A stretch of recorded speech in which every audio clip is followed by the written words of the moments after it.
Hello and welcome to the first ever episode of How to RPG. I'm SuperDerek, I am your role-playing game counselor, and this is a video series that we're going to be covering a lot of different subjects about the role-playing game genre. This video series is for people who are curious about what role-playing games are and why people like them. This is made for people who may be interested in dipping their toes into the genre, or people who may have played a game or two and are looking for more entry-level RPGs, or for people who already honestly love RPGs and just want to hear somebody ramble on at end about the role-playing game genre for a while. That's perfectly fine as well. You know, sometimes there's nothing wrong with going back and starting a game over at level 1 just to relive the experience of learning for the first time how the game works and everything. So this video series is not going to be a proselytizing video. If you're not interested in the role-playing game genre, this video is not going to be the one to change your mind. Also, I'm not going to shame you. There's absolutely no judgment here if you're a newcomer to the genre. There are lots of things that I've never done before, and lots of games that I've never even played. I have been carving out a little bit of a space of a certain kind of game that I enjoy, and I'm here to welcome you to that corner, and maybe encourage you to take a look around while you're here. So first, I'd like to tell you a little bit about myself. I am SuperDerek. I make thoughtful and thought-provoking videos for gamers who love RPGs, and for people who could love RPGs as well. I've recently apparently taken on the role of your role-playing game counselor, and I hope to serve you well in the coming course. And I also have recently finished and reviewed over 100 role-playing games over the last 8 years here on YouTube, and I've reviewed them each in turn. You could think of them as a series of book reports or a series of term papers that I've been doing covering the genre for the last 8 years. And even these 100 RPGs that I've played through and reviewed are truly just a drop in the ocean of what is out there. Prior to my YouTube channel, I fell in love with role-playing games while playing through Earthbound, and after I finally beat it, I was hooked. That said, it was not exactly love at first sight. When I first played Earthbound, I didn't understand it. I thought it was going to play kind of like Zelda, where you push a button to swing a sword, or a bat in this case, and when I got into my first battle, well, it didn't really make any sense to what I was seeing. I was just seeing a bunch of menus, I didn't see any characters, I didn't see any combat. I put the game away for a long while. It wasn't until a long summer where I had nothing else to do that I finally decided to try giving Earthbound another shot and really give it my all to try to understand it. I had to make the attempt to actually get into the game, and then things started clicking. And that, I think, is sort of an interesting distinction about role-playing games. I don't feel like you can accidentally fall into the role-playing game genre, but we'll talk about that another time. But first, what is a role-playing game? And that is a very big question that I've spent several years actually contemplating the answer to. But I'll save you all that navel-gazing and give you the long story short of it. It's a genre of video games that was initially inspired by the mechanics and often the settings of traditional pen and paper style RPGs, such as Dungeons and Dragons. That said, D&D and other pen and paper role-playing games often involve role-playing. You can think of this as sort of a fantasy improv sort of setting that has certain rules that you must follow, and a lot of those rules are tied to dice that are used to determine the outcomes of various attempts to do various things. So when you're playing D&D, you can't necessarily play the role of an all-powerful wizard who does whatever the heck he wants to. That wouldn't be very fun. It is a game. You must abide by those rules. And early role-playing games attempted to sort of codify a lot more of those rules into something that even a computer could do, as opposed to a dungeon master or DM. And naturally what follows is a lot of questions about, like, well, what is an RPG? Is Zelda an RPG? Is Final Fantasy an RPG? Is Diablo an RPG? And I gotta say that there is a bit of a spectrum to what a role-playing game is. The role-playing-ness of a game is a spectrum that extends all the way over to far in the role-playing realm, where you could refer to things as LARPing, live-action roleplay, all the way over to even like a side-scrolling beat-em-up. I would say that that's about the range from completely not role-playing game to very fully immersed role-playing game. And along that spectrum from fully immersed to not immersed, I would say that there's a series of stops that are often referred to as their own subgenres. So I would say that LARPing is very much roleplay. Pen and paper role-playing games, very much roleplay.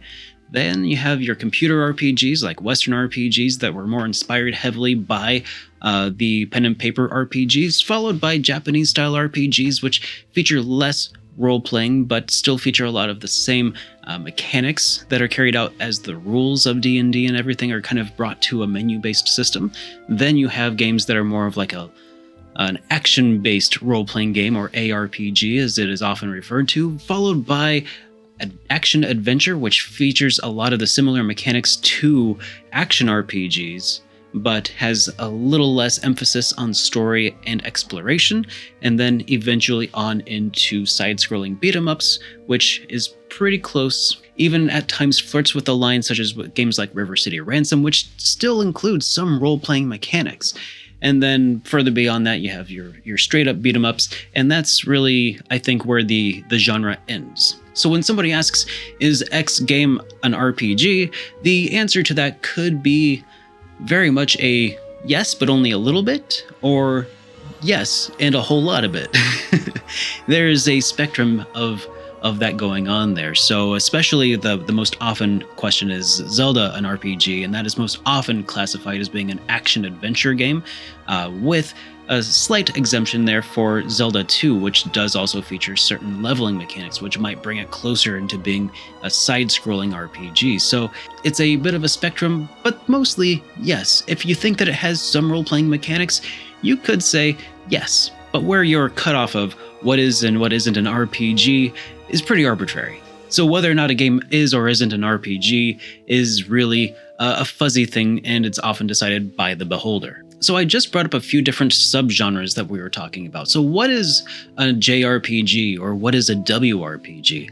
While the names of these subgenres and their natures are often debated at length, I've taken the position that the genre of computer RPG, or CRPG, began diverging into two different distinct paths during the 80s, when Western developed RPGs, which were the first ones, were brought to Japanese mainstream markets by simplifying a lot of the mechanics in order to let them work on consoles, on simpler consoles that used controllers rather than keyboards and mice input. When brought from the West to Japanese markets, they also featured a lot more Japanese themes. One generality that is often seen is that the Japanese role-playing game likes to feature the group, oftentimes more so than the sole adventurer, the Superman that is so often lauded in the West, though there are obvious deviations on both sides. And the closer you look, the more often you'll find more cultural differences between the two subgenres, which is why the terms sprouted up organically just through common usage. This divergence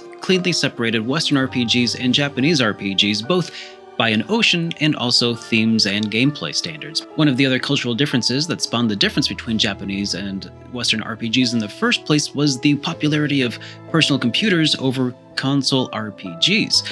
Video game consoles at the time were far more popular in Japan for role-playing games because they were the most common computer available in Japan.